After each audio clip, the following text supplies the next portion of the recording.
Certains Algériens se félicitent, se réjouissent et jubilent en regardant ce qui se passe au Maroc. C'est des esprits fanatiques, haineux. Ils sont aveuglés par leur haine, qui n'ont pas compris que ce qui se passe au Maroc n'est pas un problème local. Et cette vague, si elle est au Maroc, c'est qu'elle est à nos portes. C'est une question de temps. Et l'Algérie n'est pas à l'abri de ce vent de révolte de la génération Z. Quels sont ces pays-là qui sont les plus exposés à la révolte de la génération Z? Ce sont les pays où les moins de 28 ans composent plus de 45% de la population. L'Algérie, si on regarde de près notre situation dans notre pays, on n'est pas à l'abri du vent de révolte de la génération Z. On est à la tête des listes des pays, ou de la liste des pays qui sont fortement exposés à la révolte de la génération Z. En Algérie aussi, comme au Maroc, les moins de 28 ans représentent 47 à 48% de la population. En Algérie aussi, beaucoup de chômage, très mauvaises conditions des jeunes qui sont frappés par le chômage, par les frustrations, etc. La preuve, le fléau de la harga et les fléaux sociaux, la criminalité qui se développe, ça peut survenir en 2026, ça peut survenir en 2027, mais ça va survenir. Ça va se produire. C'est inévitable. Pourquoi? Parce que les mêmes causes produisent les mêmes effets. L'Algérie ne fait pas exception. Attention, une révolte populaire de la génération Z en Algérie, elle est possible. Elle est même probable à celles et ceux qui jubilent et qui disent « Ah, chaféhom les Marocains, oui, c'est chaféhom, etc. » Vous n'êtes pas à l'abri, vous aussi. Certains Algériens ou certaines Algériennes se félicitent, se réjouissent et jubilent en regardant ce qui se passe au Maroc. C'est des esprits fanatiques, haineux. Ils sont aveuglés par leur haine et surtout aveuglés par leur ignorance. Ils pensent que le malheur qui se produit au Maroc peut provoquer, peut être perçu, peut être considéré comme un bonheur pour l'Algérie. Je ne sais pas comment ces gens-là réfléchissent et je ne sais pas comment, sur quelle base rationnelle ils s'appuient pour justifier leurs émotions et cette haine maladive qu'ils ont à l'égard du pays voisin. Mais j'aimerais leur dédier cette émission à ces Algériens et Algériens qui n'ont pas compris que ce qui se passe au Maroc n'est pas un problème local. Il a été provoqué par par des problèmes locaux. Mais ce qui se passe en ce moment au Maroc est une vague qui a commencé depuis 2022 et qui a commencé en Asie du Sud-Est, dans les pays asiatiques. Et cette vague, c'est la révolte de la génération Z. Et cette vague, si elle est au Maroc, c'est qu'elle est à nos portes. Et cette vague, elle risque, je pense qu'elle va. Pour moi, elle va. C'est une question de temps. Comme elle a mis 2 ans pour arriver jusqu'au Maghreb et jusqu'en Afrique, aujourd'hui, on a vu, il n'y a pas que le Maroc, il y a le Madagascar aussi, depuis le début de ce mois de septembre, depuis la fin pratiquement la fin du mois de septembre, il y a des manifestations importantes de la génération Z à Madagascar, où le gouvernement du Madagascar a été changé par le président là-bas, et ça n'a pas suffi, puisque les manifestations se poursuivent, ils veulent maintenant plus de changements, plus de réformes. La révolte de la génération Z, elle n'est pas un scénario marocain local. C'est une vague de révolte internationale qui s'explique par des considérations sociologiques, politiques, économiques. Et l'Algérie n'est pas à l'abri de ce vent de révolte de la génération Z. On l'a expliqué un peu hier, on le réexpliquera un peu aujourd'hui. La génération Z, ce sont les jeunes âgés de moins de 28 ans. C'est-à-dire les jeunes qui sont nés entre 1997, 96, avant 2012, et 2012. C'est la génération du numérique. C'est la génération des réseaux sociaux. C'est la génération des nouvelles technologies d'information et de communication. C'est la génération de l'intelligence artificielle. C'est la génération où le numérique est son environnement naturel. Mais aussi, c'est la génération de la consommation de l'information autrement que par la presse, c'est la génération qui s'émancipe des outils de propagande classiques qui peuvent être utilisés qu'à travers la presse classique ou audiovisuelle. C'est la génération aussi désenchantée. C'est la génération qui ne veut plus, qui réclame des comptes et qui ne supporte pas de vivre dans des pays où il y a de la corruption, où il y a des inégalités, où il y a de l'autoritarisme excessif, où il y a la domination d'une caste de dirigeants qui ont tous les privilèges. La génération Z se révolte a commencé dans les pays asiatiques en 2022. Ça a commencé par le Sri Lanka, ensuite le Bangladesh. Les cas les plus récents, c'est au Népal, où il y a eu 72 morts. ce mois de septembre, où les jeunes se sont révoltés d'abord parce que le gouvernement népalais, qui est un gouvernement communiste, qui voulait imposer il voulait censurer les réseaux sociaux, a provoqué la révolte des jeunes et ça a mené vers le changement, tout simplement, des premiers décideurs du pays. Où le président a été changé, il a été remplacé par une femme qui dirigeait la Cour suprême. Ça s'est passé au Népal, au mois de septembre. 72 morts. C'est pas au Maroc, c'est pas en Tunisie, c'est au Népal. Auparavant, il y avait, durant l'année 2024, pendant 2-3 mois, il y a eu de graves problèmes au Bangladesh. Rappelez-vous, Bangladesh, il y a eu 1400 morts. Où la femme qui détenait le pouvoir là-bas a été renversée et un nouveau dirigeant a été nommé. Au Bangladesh. D'ailleurs, je pense que les Algériennes et les Algériennes, comme ils suivent pas, ils pensent que leur ignorance de l'actualité et vu les médias,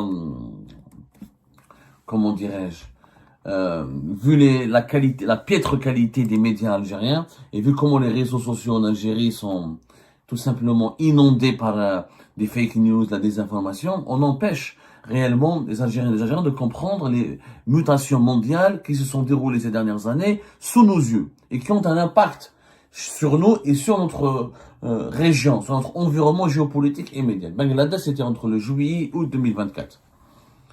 Donc, c'était la première ministre Sheikha Hasina qui a été renversée. 1400 morts. Auparavant, c'était en 2022 au Sri Lanka. Au Sri Lanka, la même chose, des étudiants se sont révoltés, etc. Et pendant quelques mois, il y a eu des grands changements où les décideurs principaux du pays ont été renversés, mais avec un bilan des dégâts moins importants au Bangladesh. Donc, c'est pas la première fois que ça se passe. Le Maroc ne fait pas exception. Ce qui se passe au Maroc, c'est un prolongement d'une vague internationale de protestation. Il y a eu par la suite l'Indonésie, ensuite il y a eu le Madagascar, et plusieurs observateurs s'attendent à ce que la situation puisse se généraliser à d'autres pays. Qui sont les pays, quels sont ces pays-là qui sont les plus exposés à la révolte de la génération Z? Ce sont les pays où les moins de 28 ans composent plus de 45% de la population. Au Sri Lanka, au Bangladesh, au Népal, c'est des pays très jeunes, où la jeunesse, encore une fois, âgée de moins de 28 ans, compose plus de 40% de la population, entre 40 à 45%. C'est la première caractéristique commune à ces pays-là. Au Maroc, la même chose. Les moins de 28 ans sont à 47% de la population marocaine. Au Bangladesh, la même chose. Au Madagascar, c'est la même chose. Les pays qui ont une démographie jeune et qui souffrent de la corruption généralisée, du népotisme, du détournement des richesses nationales, des inégalités et de la dictature exercée par une caste, par un clan de décideurs militaires ou civils privilégiés, ce sont les pays qui ont été ébranlés d'abord et avant tout par la révolte de la génération Z. Donc, il n'y a pas que le Maroc. Le Maroc, il y a des problèmes locaux liés aux inégalités, etc. Mais le Maroc a été contaminé par cette vague de génération Z. Parce que sur les réseaux sociaux, d'ailleurs, le mode opératoire des manifestations au Maroc est exactement le même comme au Népal, comme au Bangladesh, comme au Sri Lanka, comme au Madagascar. C'est-à-dire des mouvements qui sont nés sur les réseaux sociaux, pas de d'élection, pas de leader, pas de hiérarchie, aucune structuration. Tous les appels circulent sur les réseaux sociaux et sur place, les mêmes slogans, la jeunesse qui se mobilise, etc. autour des mêmes slogans et toujours la même tranche d'âge, les moins de 28 ans. Ensuite, d'autres franges de la population se greffent pour rejoindre les mouvements, mais la locomotive du mouvement de contestation reste les jeunes de moins de 28 ans. Et c'est des jeunes qui maîtrisent le numérique, qui créent les slogans et qui ont des revendications claires, nettes et précises. Ils réclament des comptes à leurs dirigeants, la fin de la corruption, des meilleures conditions de vie et de meilleures répartitions des richesses du pays. C'est ça la génération Z, une génération qui ne veut pas suivre, qui veut réclamer des comptes et qui veut avoir des droits. Pas comme leurs aînés à qui on pouvait faire peur, avec la propagande, avec la manipulation, qu'on pouvait diviser, voilà, la main de l'étranger, l'ennemi extérieur, on pouvait la faire taire par quelques miettes, avec quelques subventions, avec quelques programmes sociaux. Non, ces jeunes-là aujourd'hui, ils sont très connectés, ils connaissent ce que c'est que la modernité, ils vivent à l'heure de l'intelligence artificielle et de la 5G, ils ne veulent pas de miettes, ils ne veulent pas de quelques droits sociaux lapidaires ou élémentaires, ils veulent une participation dans la gestion de leur pays et ils veulent surtout la fin de la dictature des privilégiés. Quand je dis la dictature des privilégiés, c'est pas uniquement les dictatures politiques, c'est même les dictatures économiques. Il y a pas, ils n'acceptent pas que des minorités s'approprient les richesses d'un pays. C'est ça le corps du combat de la génération Z. L'Algérie, si on regarde de près notre situation dans notre pays, on n'est pas à l'abri du vent de révolte de la génération Z.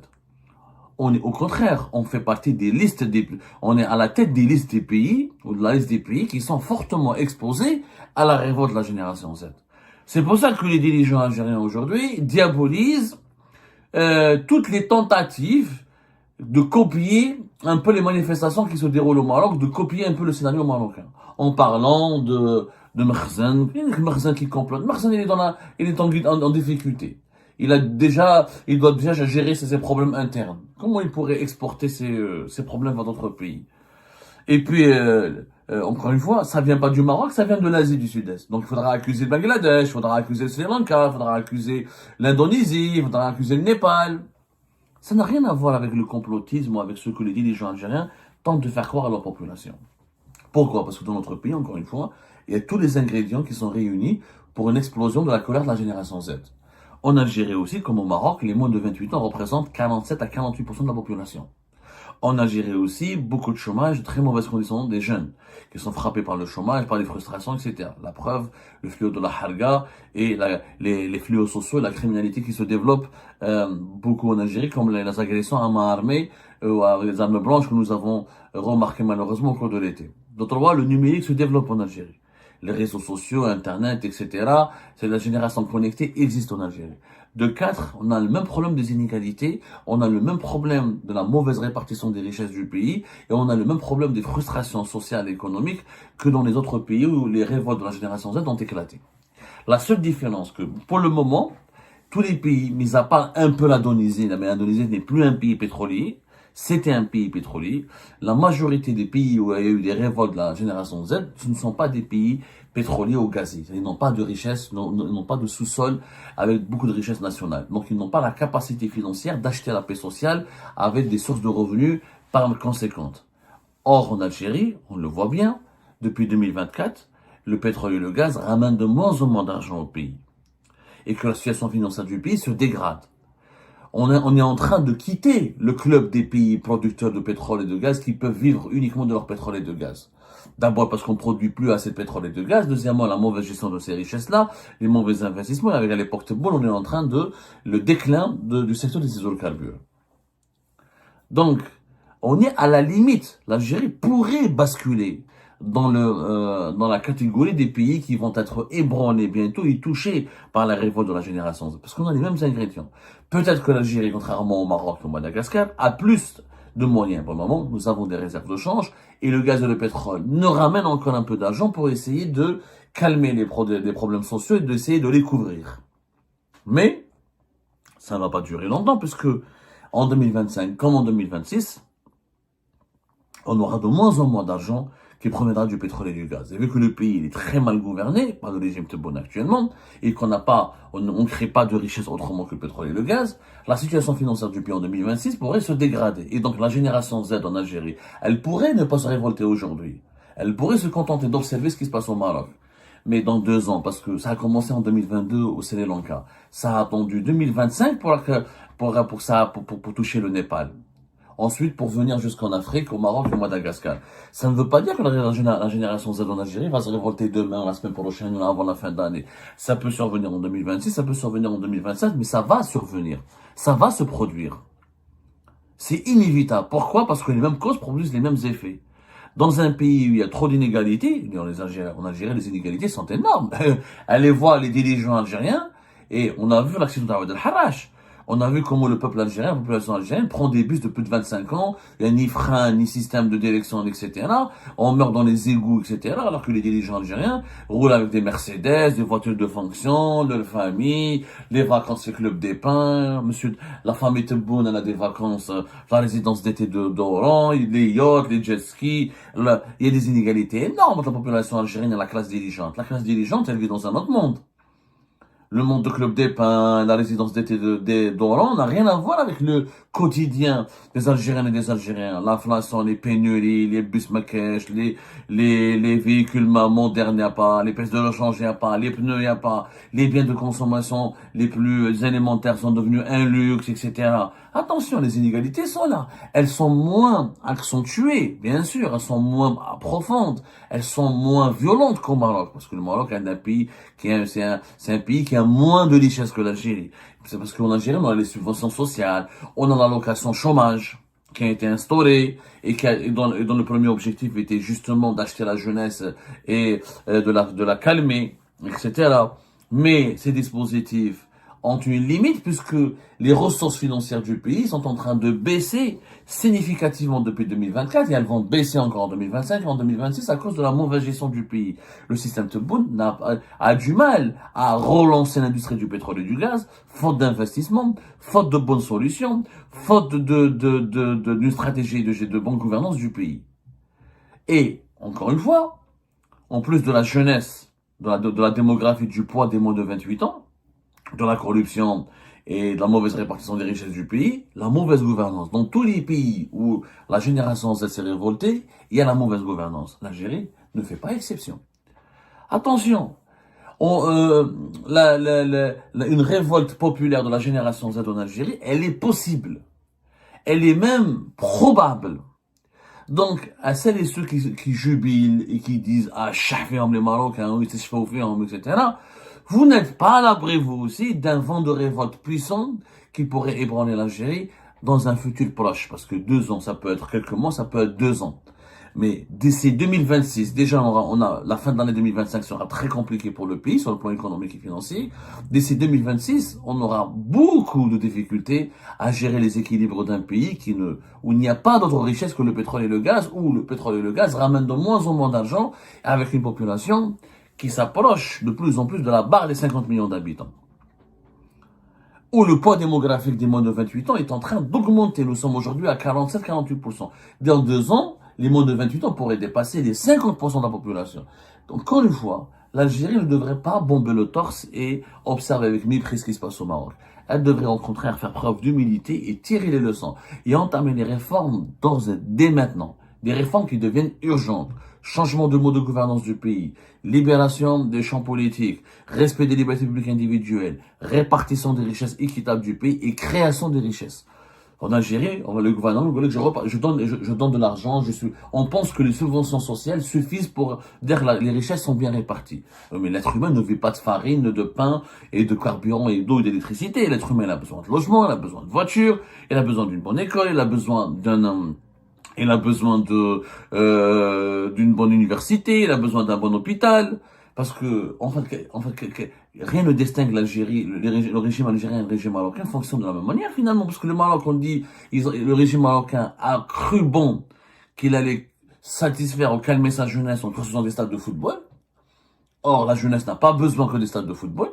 Elle a besoin d'autres choses plus élémentaires. Et en Algérie, on pense qu'avec les subventions sociales et l'allocation chômage, on va calmer les jeunes pendant longtemps. Or, les jeunes ne veulent pas uniquement d'une allocation de chômage ou des subventions sociales. Ils ont besoin d'autres choses. La génération Z, elle a des ambitions. Elle veut devenir un acteur politique dans le pays. Elle veut devenir un acteur économique. Elle veut être entendue. Elle veut vivre de façon moderne et dignement. Elle rêve d'ascension sociale. Elle rêve de s'enrichir, de s'épanouir. Elle ne se contente pas uniquement de survivre, comme les générations précédentes, on pouvait les baratiner avec un peu d'aide sociale, avec quelques petites réformettes, etc. Non, la génération Z, elle ne veut pas suivre ni survivre. Elle veut vivre.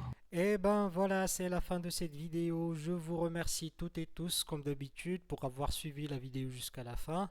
N'oubliez pas de nous laisser vos commentaires et vos réactions sur le sujet de cette vidéo et de partager le contenu si ça vous intéresse. Et je tiens toujours à remercier nos abonnés et les personnes qui réagissent de façon régulière sur nos vidéos et qui nous suivent et qui nous laissent des commentaires. Donc, merci beaucoup pour votre dynamisme et pour votre sens de partage et de discussion. Donc voilà, sans vous, ce contenu n'a pas vraiment de valeur sans cette communauté qui ne cesse de s'accroître. Donc merci beaucoup et à la prochaine dans une nouvelle vidéo. Au revoir.